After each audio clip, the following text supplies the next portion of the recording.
Bonjour à tous, aujourd'hui on se retrouve pour un petit exercice où on va s'intéresser à savoir combien peut coûter la préparation d'un plat et plus précisément donc le coût de la cuisson. Donc là j'ai mis un poulet, c'est un exemple, hein.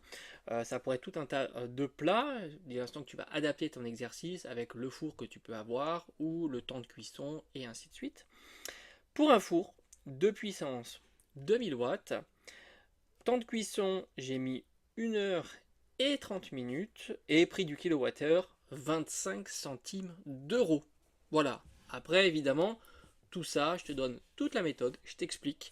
Et puis à toi de l'adapter avec une situation que tu as à la maison, évidemment. Alors, tout d'abord, comment on va calculer ça?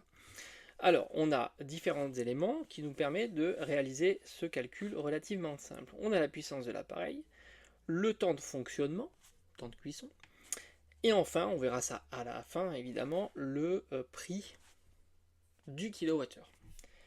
Alors, tout d'abord, on va essayer de trouver, de calculer l'énergie consommée pendant le temps d'utilisation. Donc, on va écrire que l'énergie consommée, E, c'est égal à quoi? À la puissance multipliée par le temps de fonctionnement. E égale P fois T. Alors, évidemment, tu pourrais l'exprimer, cette énergie, en tout un tas d'unités.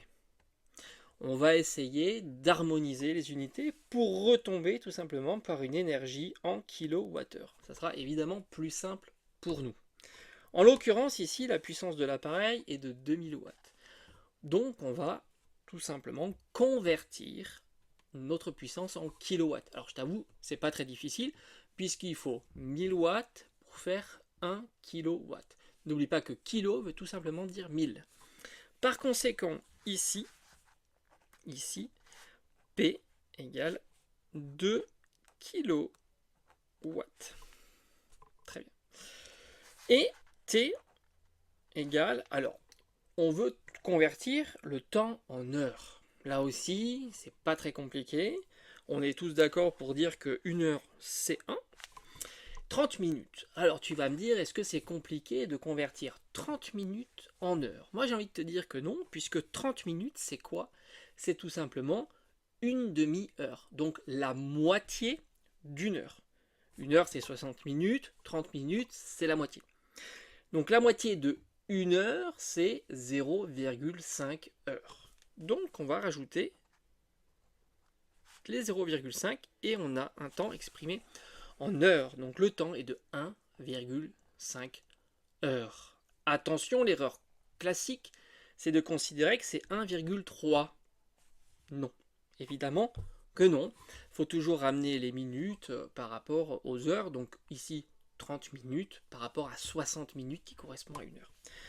Là, on a les bonnes unités, les kilowatts et les heures. Par conséquent, on peut réécrire notre expression, l'énergie égale 2 multiplié par 1,5. Pas la peine de sortir la calculatrice, on peut le faire de tête. 1,5 fois 2, 1,5 plus 1,5, 3. On va mettre les unités. On est en kilos, watts et heures. L'énergie est de 3 kWh. Alors, maintenant, donc on a consommé tout ça.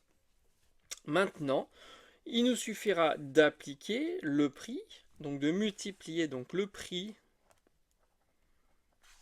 et de,